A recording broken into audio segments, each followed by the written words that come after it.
Hello everybody, it's Theresa again.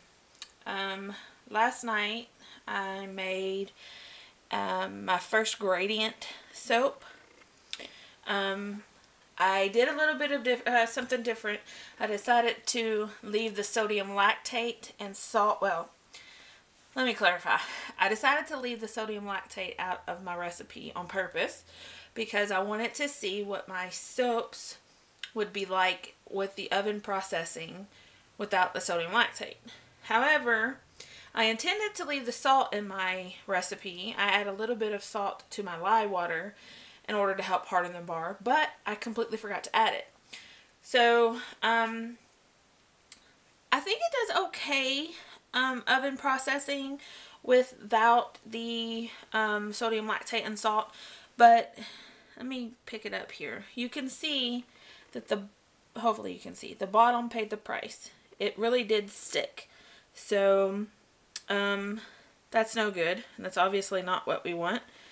So, I will be adding both the sodium lactate and the salt back in. That's just going to have to be part of my regular recipe because I don't want to deal with sticky, messy soaps. So, let's go ahead and cut the end cap off here. This is my first gradient soap. It started with a really dark green and went up to almost a pure white, and not quite. I am going to have to get me a planer, and my husband, I think, has agreed to get me one, so we shall see. I also did a Mica line for the first time, so I'm calling it a pencil line. I got my inspiration from Katie at Royalty Soaps. She's not the first person I've seen do or watched do a Mica line, but I was always worried about coverage, and she'd made a soap and showed us that if you put a layer on and then lightly blow across it, it'll cover the entire soap and make it all uniform or close to it as possible. So I tried that, so I could see the line clearly on the outside, and I hope it's that clear on the inside. So this soap is scented with Cucumber Melon by Brambleberry. So it smells wonderful.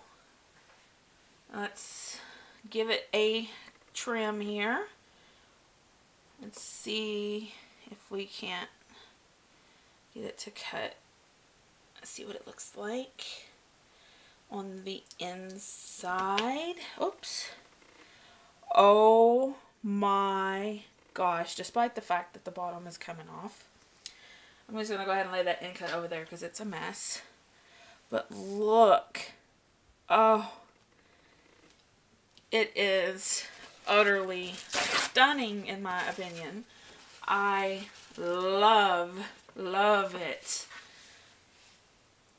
The bottom, the second pour I did kind of broke through into the very bottom layer.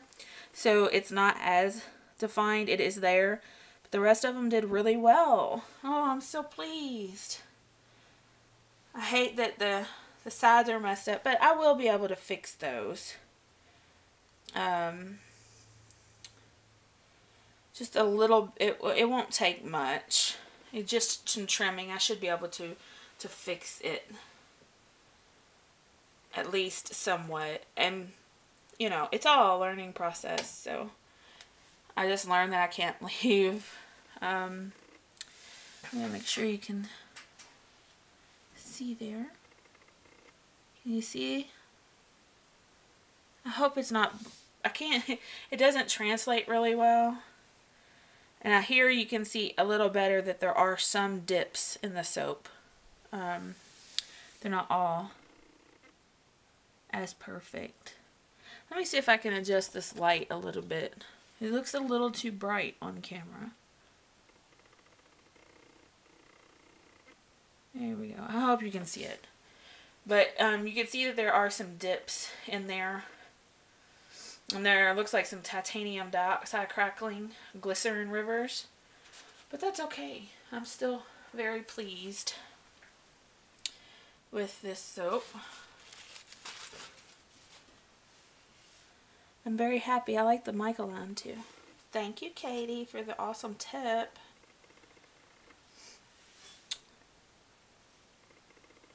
Let's see. It's very hard to line it up when the bottom is messed up, so you can't really see if it's right or not. My husband says he's gonna make me a cutter guard so that...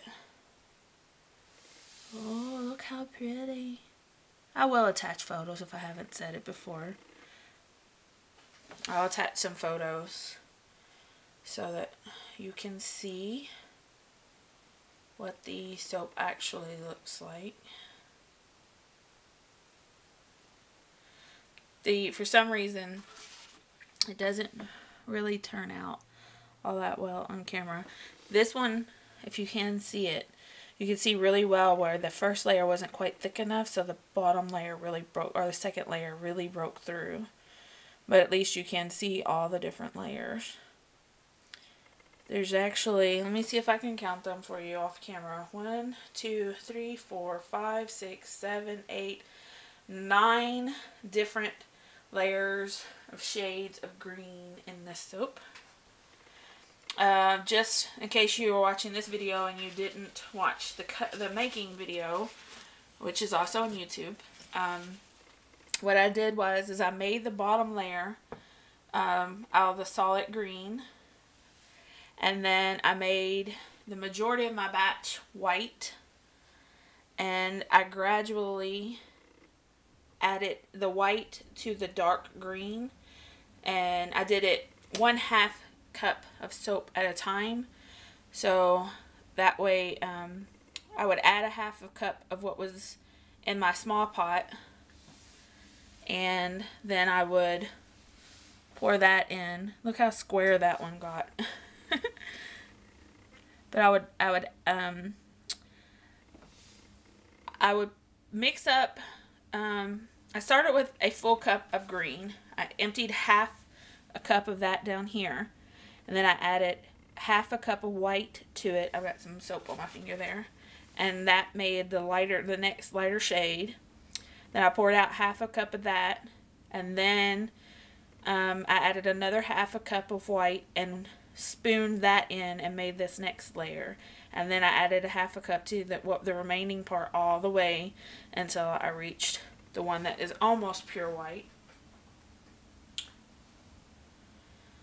It sounds very difficult, but it's really not.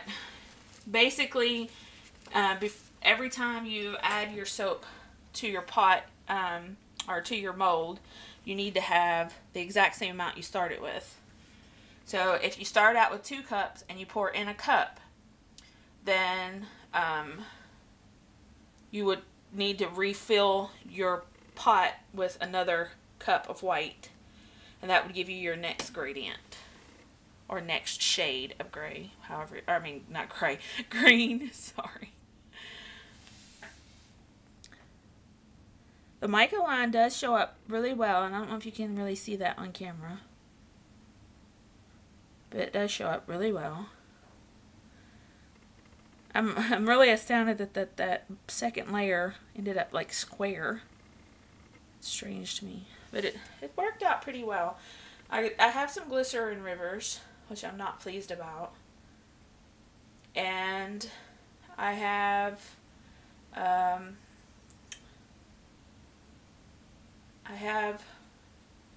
the lines are not as straight as I had hoped that they would be, despite the fact that I did spoon them on. I think what happened was, as I was afraid to tap it, because that bottom layer, I could see it on the sides. I could see it kind of going up, moving up through the soaps every time I tapped it. So I got afraid to tap it. So I think that's what happened, is that I wasn't tapping enough to flatten out the rest of the soap. It's a fine balance. You win some, you lose some. So apparently, in order to keep that green on the bottom, I had to sacrifice straight lines. And this is only my first try, so I will try again at some point. I don't know. I don't know if that's even focusing. Seems to be. There we go. Yeah, it smells fantastic. As I mentioned in the making video, it reminds me of a very popular Bath and Body line from my teen years called Cucumber Melon.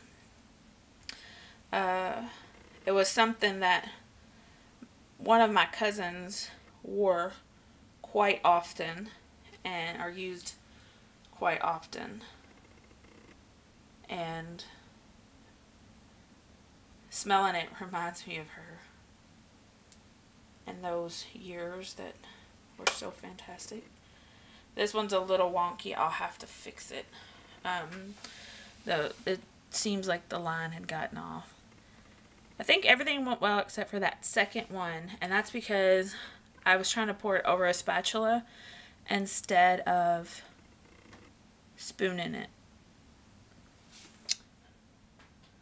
So next time I know that I would need to spoon a lot from the get-go. I will need to spoon it.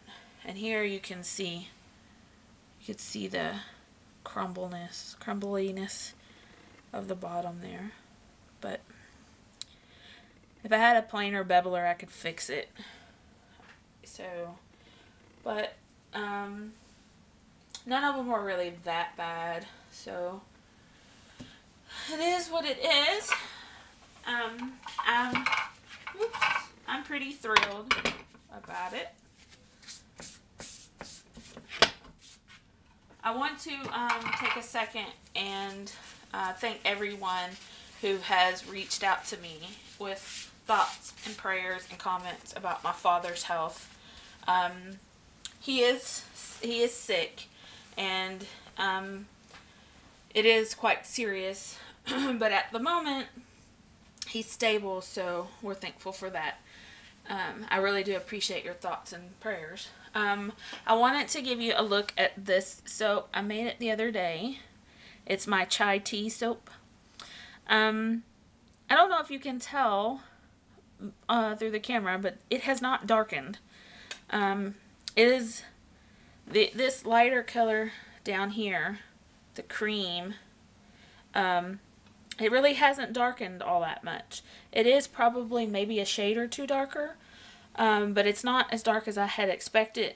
And some of the people on the Soaping 101 chat room or Facebook page had actually told me that it doesn't get as dark as I was thinking it would.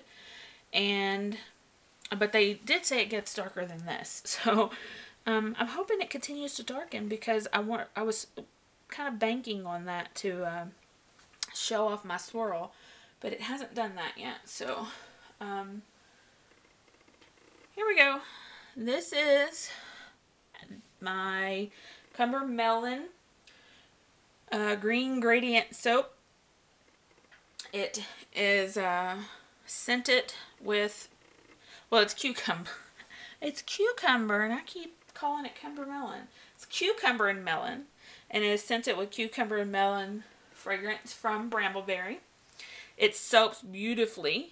If you are looking for a fragrance that you have all of the time in the world to use, this is the fragrance for you.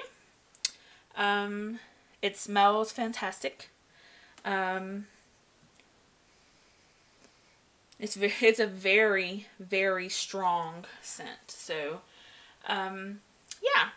And once again, I want to thank Katie from Royalty Soaps for sharing her lovely tip about creating the Mica pencil line.